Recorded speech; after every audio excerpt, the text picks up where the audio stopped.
I call it the three businesses.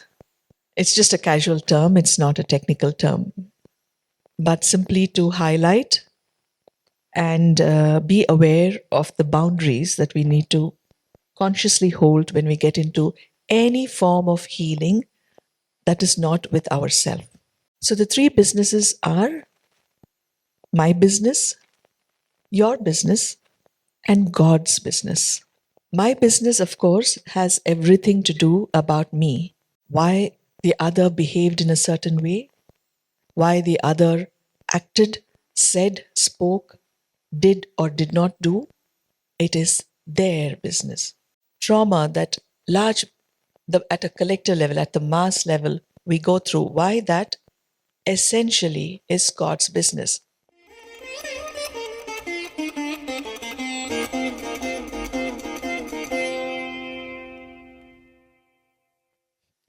Good morning and a very warm welcome to every one of you. Thank you for being here. Thank you for being interested in this form of work. So before we get into the process of healing, understanding the process of healing, being able to watch the demo, I would like to bring one more idea into the space that belongs to healing, that is important for us to be in touch with before we get into the process. When we do any form of healing that involves invoking or engaging with other energies other than oneself, there are certain boundaries that we have to be aware of and respect. I call it the three businesses. It's just a casual term, it's not a technical term, but simply to highlight and be aware of the boundaries that we need to consciously hold when we get into any form of healing that is not with ourselves. So the three businesses are my business, your business, and God's business. My business, of course, has everything to do about me, my life, my journey, my wounds, my decisions, the consequences I am carrying. Everything that is personal, that is entirely my own, is my business. And therefore, no one else can be held responsible. If I truly want to heal, I take ownership of everything that belongs to me and work with that, claiming it as mine. Why I stayed in a difficult marriage, why I left the marriage, why am I in situations that don't serve me, but I continue to remain there.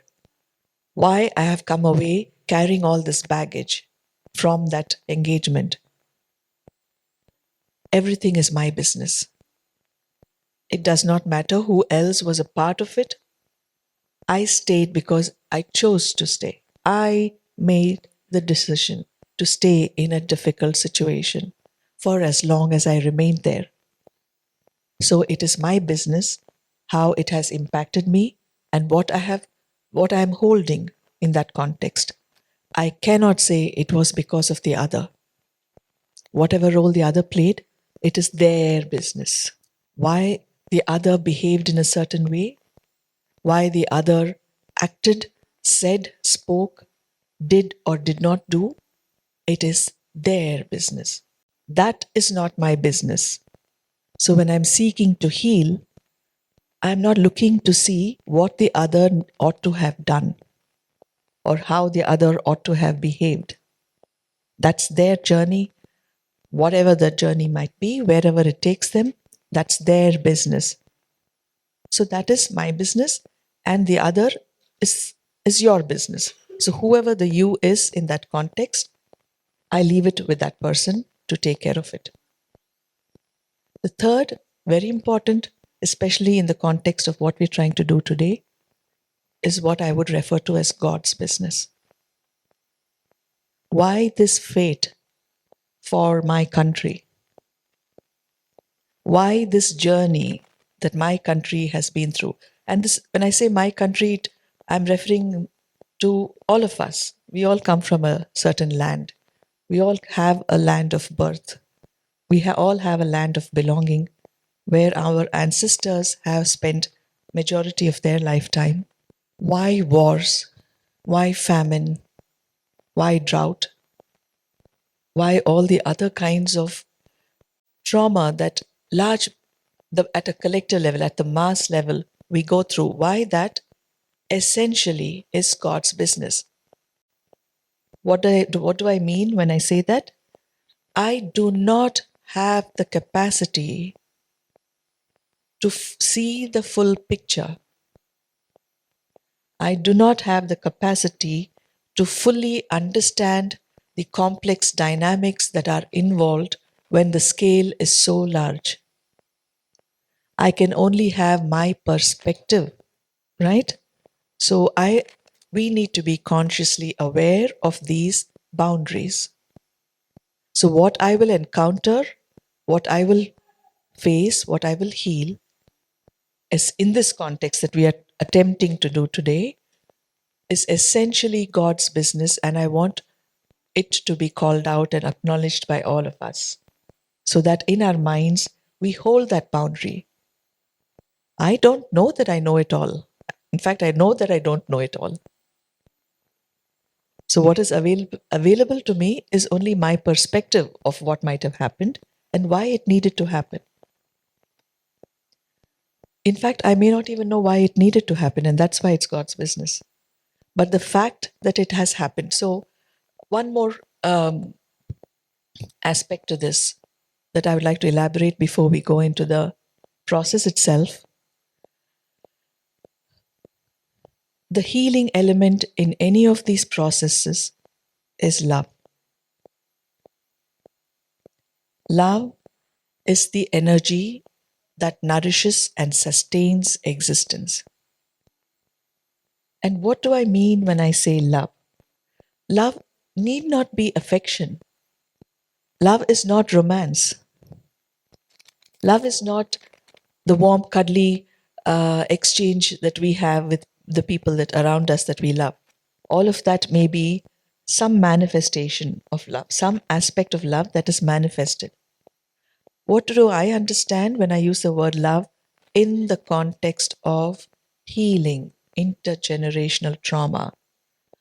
When I use the word love, I refer to unconditional approval and support for the process of your life. Unconditional approval and support. How approval? There's so much that's going on that cannot be approved. So how approval? That's why I say we don't see the full picture.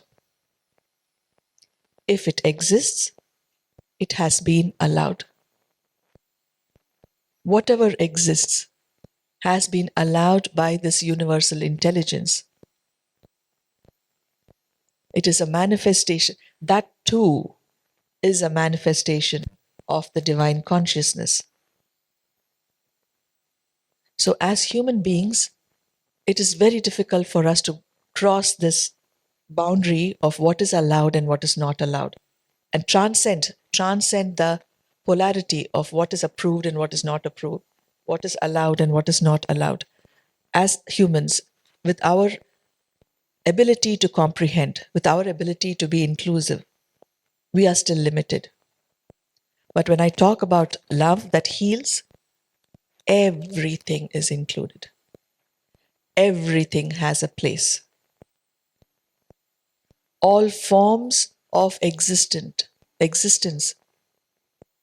If I have come down into this world carrying a certain propensity, a bunch of propensities, a kind of behavior, a kind of a thought process, a kind of an attitude that doesn't fit in with the norm, I may be looked upon as an aberration.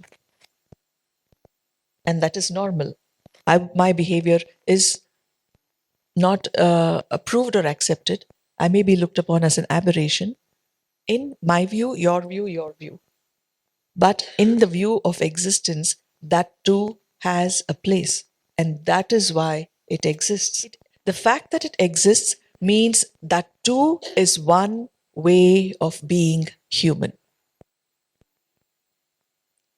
It may not work for me, and that's fine. But in the larger scheme of things, that too is one way of being human. So when we talk about bringing in the energy of love to heal,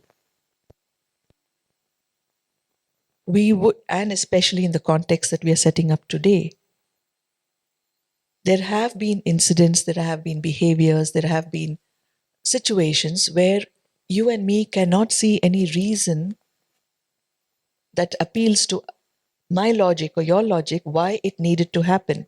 And when we encounter such situations, we bring in love, which means we hold this attitude: I don't get it. I have no idea why this was needed. I cannot come up with a reason why this needed to happen, why partition needed to happen, wherever it happens, why bloodshed needs to happen, why wars need to happen. There are so many things, so many situations that keep coming up all over the world where I don't have the ability to grasp the relevance of that or the need for it. But I need to develop within me at least the strength to say, I don't know why, but because it is there, I accept it needed to be there. I don't know what it has served, but because it is there, I accept that that situation, that context was needed. And there was a higher intelligence that allowed it, that manifested in this form. When we operate with this understanding that all of existence is universal consciousness, all of existence is universal consciousness, we are only aware of those parts of consciousness that has manifested in a form that has become, that is tangible for me. So every one of us here are units of that same universal consciousness. The pillar, the wall, the chair, the carpet, everything is consciousness that has manifested in a certain form that I am able to perceive and engage with. So also events that happen in our life, in the world, they too are manifestations of consciousness. And what we can say is, I don't get it, but because it exists, I include it as a manifestation of universal consciousness, as abhorring as it might be. Yeah, one moment. So I just want to quickly share with you a story of Narsimha Avataram. Are you familiar with the story? Yes. Yes. Okay. So I'll say it in the shortest, briefest version of it. So there was a huge devotee of Mahavishnu. You're familiar with with Vishnu as a godhead. So there was an ardent devotee of Mahavishnu. His name was Prahalada. And he was born to the worst enemy of Vishnu. The father abhorred the very utterance of Vishnu's name in any form, to the point that anybody in his kingdom spoke about Vishnu, he would be put to death. All the temples in that kingdom apparently had him as the deity that people worshipped. So that was the context in which Prahalada was born, and he turned out to be the most ardent devotee of Vishnu. So there was a lot of conflict between father and son, and this is really a short capsule version of it. So their conflict reached a climax, and the father challenged the son, saying, "What do you mean? You're all the time saying Narayana, Narayana. You're all the time talking about Vishnu's presence, and you say Vishnu is everywhere. What do you mean by that? Do you mean he's here? And Prahlada says yes. Do you mean he's there? Prahlada says yes. Do you mean he's in this pillar? And Prahlada says yes. And then, so out of rage, the father picks up a weapon and breaks the pillar. And out of that, when the pillar is broken, Vishnu emerges from that pillar in the avatar of Narsimha, in the form of Narsimha. There are a lot of nuances to this story. I'm just keeping it very brief, only to say that it has always been acknowledged that consciousness, the universal consciousness, is present even in that which is doesn't seem alive, that which seems inanimate, and even between you and me in this space here. It is universal consciousness that is unmanifest. So, what I'm trying to establish here is that why and what things, why things happen may not always be within our grasp of understanding and reason, but if it exists, there is a valid reason why it exists. So I want us to be cognizant of this when we are attempting to heal an issue, only because it has meaning for us. And whatever healing actually reaches that which is trying to be healed, I don't know. We don't know how far that goes. We hope that whatever we are doing collectively is going to reach the objective of the healing. And I want us to know that we are getting into the area of God's business. So I'm going to be holding certain clear boundaries so that we are not trying to heal from our perception of something that needs to be healed. And this is in continuation of what I started to tell you last evening. If the problem is not present in me, and I am not perceiving a challenge in my own life, in whatever area of my life, I don't need to get into what might have happened to my ancestors. I don't need to get into what happened to my parents, because it is their business. But when enters my space and becomes a challenge in my own life, then I have the right to pick it up, because the responsibility of healing myself is mine alone. I cannot wait for someone to step in and apologize to me because I'm holding a perception of wounding. I cannot wait for the other to change so that I can get on with my life. That's not my business, but I'm feeling the pinch of my current life conditions, and I believe that I want to take care of it. Not I believe. I'm the only one capable of taking care of it. It is my business. Yeah. So let's prepare for the session. I would request both of you to please join the circle. It's important to form a circle, because in forming the circle, we are creating a healing space. Like I said, I handle it probably slightly differently from the regular family constellation therapy work that happens. Now, I will share the theme of healing with the group, and based on my intuition and what I think is relevant for this subject, for this topic, I would be calling upon some of you to come in and be a space holder for a certain kind of energy.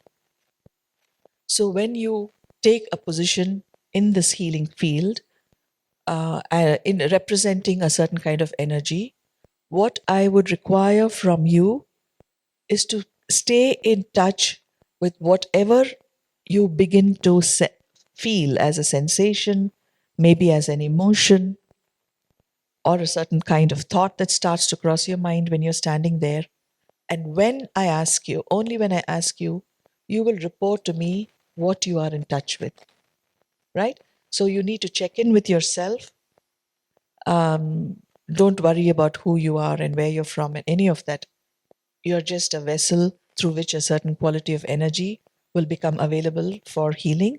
So you need to check in with yourself, observe what you're picking up in the body. And when I ask you, you will share it with me.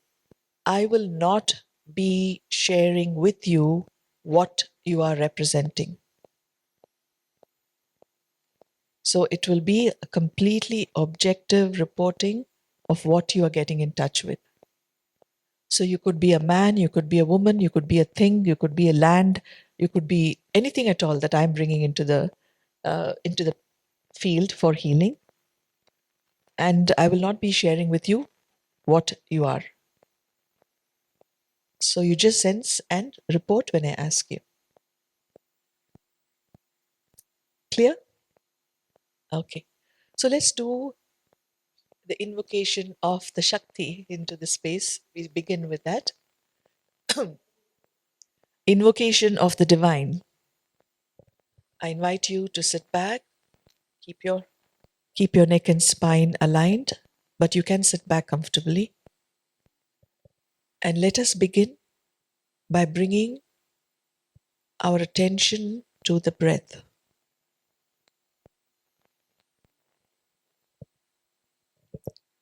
You could fix your attention either to the tip of the nostrils or the chest or the abdomen, where you are able to comfortably observe your inhale and exhale.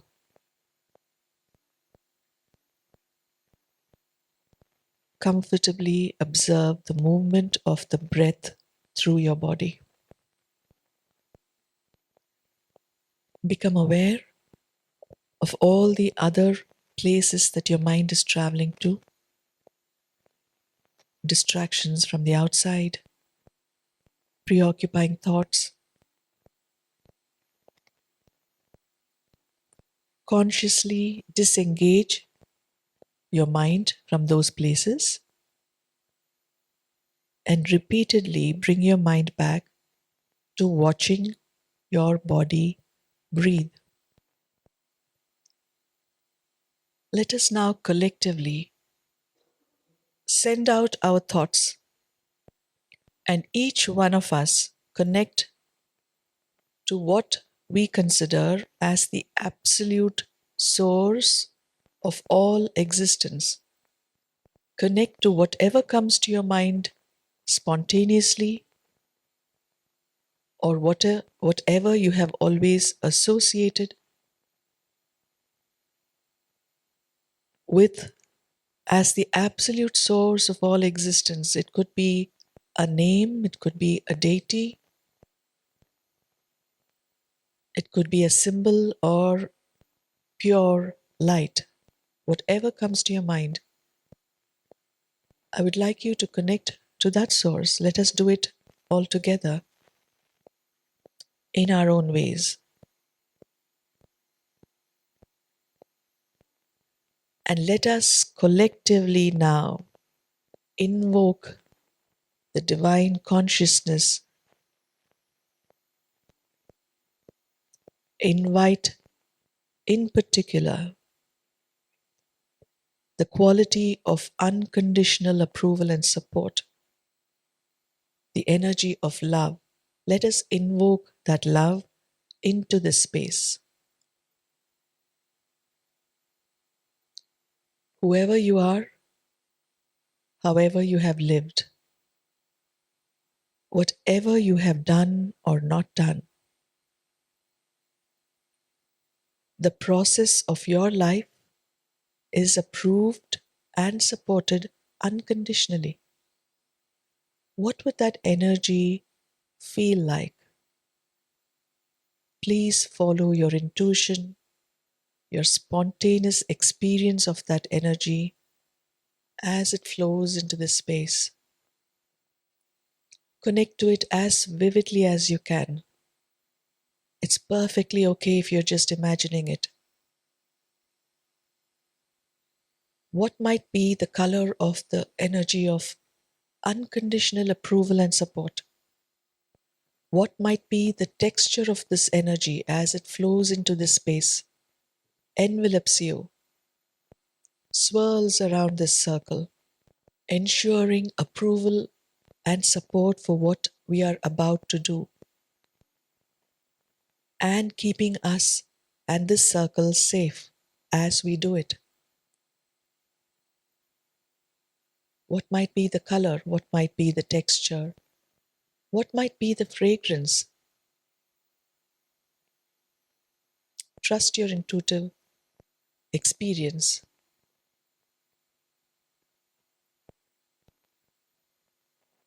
What does it feel like when it flows against your skin? As you continue to breathe, experience inhaling this energy of love in its purest form. Experience it flowing into you, flowing into every nook and corner of your body, carrying this message, this intent for you. You are approved and supported unconditionally. The process of your life is approved and supported unconditionally. Your intention for yourself is approved and supported unconditionally. Trust the promise that this energy brings you. Trust that your every intention is approved and supported unconditionally. Let us now collectively hold this intention. May we be able to see that which ails this land. May we be able to see what depletes the energy of this body of India.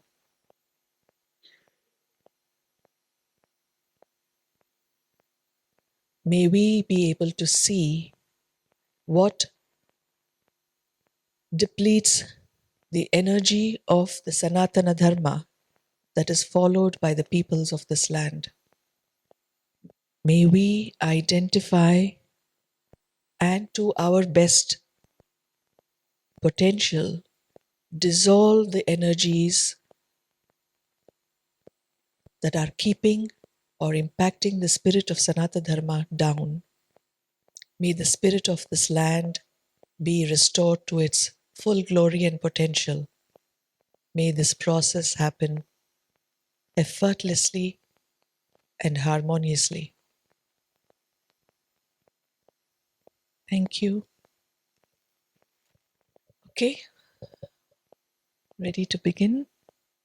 Before I start the process, I want to share with you that by merely being present in this circle and forming this circle, each one of us here are already channels of the healing energy. So whether you are asked to play a role here or we're just sitting in the circle, all of us are enabling this process.